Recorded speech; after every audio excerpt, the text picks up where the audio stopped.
Hello, European Confessions. I am back with another episode. There are some messages that I want to share with you guys. The first message reads like this.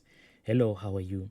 I don't know if I can say mine is a confession or what, but I am going through pain, guys. I really need help. As we are speaking right now, I am on my way. I am going to the clinic. The reason why I am going to the clinic, things are not going well for me. I have an infection. That is why I am going to the clinic. I fell in love with someone. It was somewhere last year in August. We used protection when me and this guy, we were like having sexual intercourse until February this year. That is when we started doing it without anything. We were just not using protection anymore. But now I was using this thing called PrEP.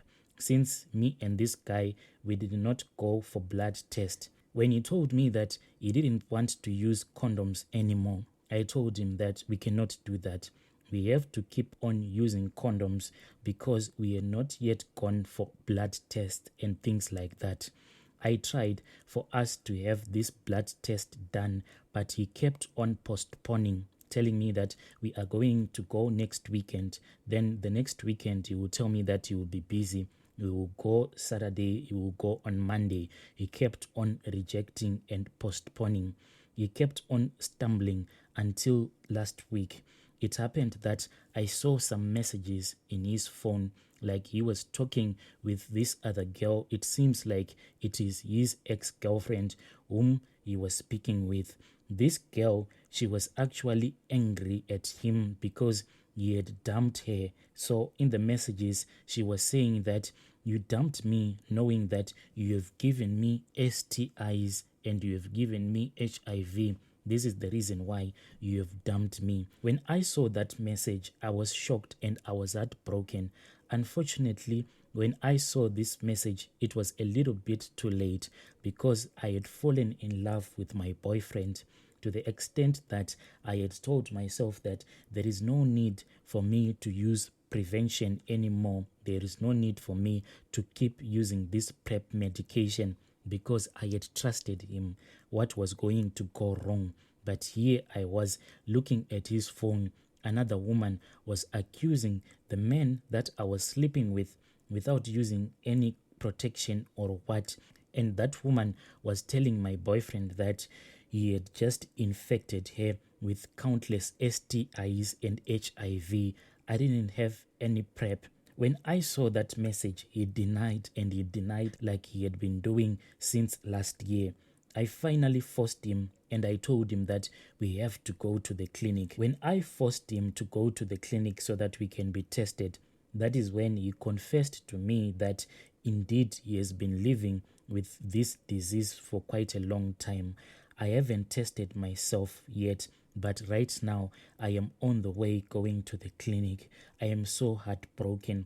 The way that my boyfriend confessed to me, like now, telling me that he has been living with HIV all these years, I don't even know what to do. Right now, I am going to the clinic. I don't know if the nurses at the clinic are going to tell me that already I am HIV positive, but I am truly heartbroken.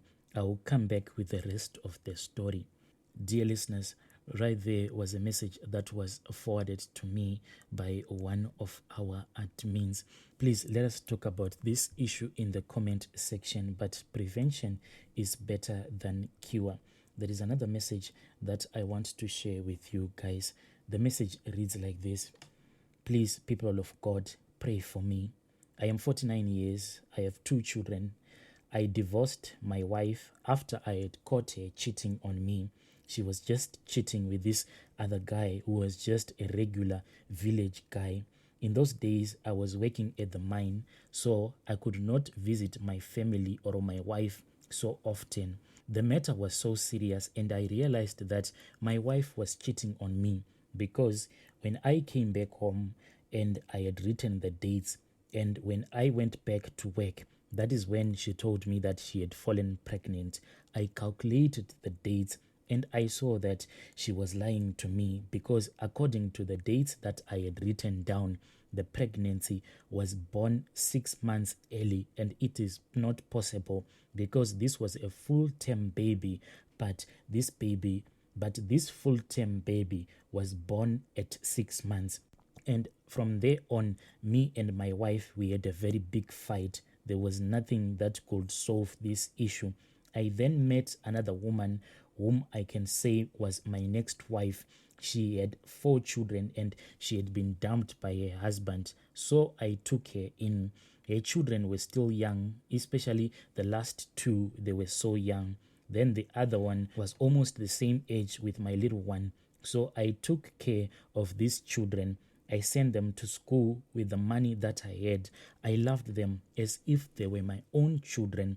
I used to get money, and all the money that I used to get at the mine where I was working, I would just give them to their mother to buy whatever they needed. But what surprised me the most is that whenever I would go back to the village from the mine, I would find out that my own children will not be having any brand new clothes. She would only buy for her own children. But I thought maybe she was going to change, but things never change.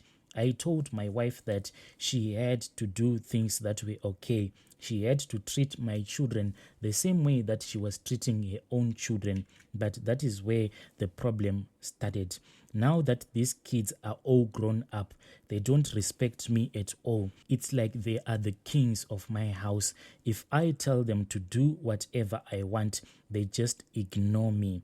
The problem that I am facing right now is that there is no peace in my home, because when I try to discipline my wife's children, my stepchildren, I am not allowed to discipline them, because whenever I try to do that, my current wife, she threatened me that if I try to do that, she will hang herself and she will die.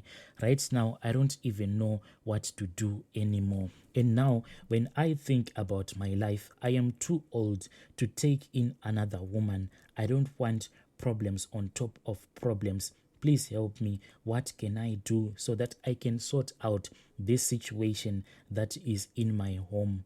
I love my wife. Dear listeners, right there was a second message that was forwarded to me by one of our admins. Let us move over to our next episode. There is a message that was sent to me yesterday. The message reads like this. Hello, Brother Nashi, how are you? I am a 47-year-old woman. I want to confess what I did. This happened in 2016. This is when I cheated on my husband. I am from Zimbabwe, and there was this other time when I was staying in the village. The place in which I was staying is called Ritiualist, so I was supposed to travel from Ritiualist going to Harare, where my husband was working at that time. I was staying in the village, like I said, with my children, and my husband was working in the capital city. But when I went to see my husband right there in the capital city, I was carrying some stuff that I had harvested in the fields back in the village. The taxi that we had initially boarded whilst we were in Ritiualist, it then refused to go with us to Harare. It just stopped in Kwekwe. That is when that taxi driver got out of his taxi and he told us that we had to make other plans because he was not going ahead with this journey. He was no longer going to Harare. He was stopping in Kwekwe. I was in a desperate situation and it was at night. So whilst we were at the hiking spot looking for other taxis, I was standing next to this man who told me that he was also going in the same direction in which I was going. So I was happy that at least I had someone. And this man, he had been helping me all along, carrying the heavy bag that I had. I really don't know what happened between me and this guy on that night. Or maybe this guy was just a ritualist, because the next thing that I remember is that me and him, we were just having a normal discussion. All of a sudden, I saw that he took my hand and then he made me to touch his private parts. He actually opened the zipper of his trousers. Then I started touching his private parts. I feel so dirty because as we were standing there, I was actually enjoying everything that was happening. That is why I think that this guy, I think he was just a ritualist. as we were busy touching each other, that is when he whispered to me and he asked me, do you want us to find a place to sleep? And I said, it is okay. He said he can book a hotel. So we hired a taxi, me and him and my child that I was carrying on my back. We went to a hotel and we booked a room at that hotel.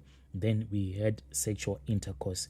After we had finished everything that we were doing in that hotel, I took my baby, my bag, and he then hired another taxi. We went back to the hiking spot. Finally, at the hiking spot, that is when we got another taxi that was going all the way to Harare.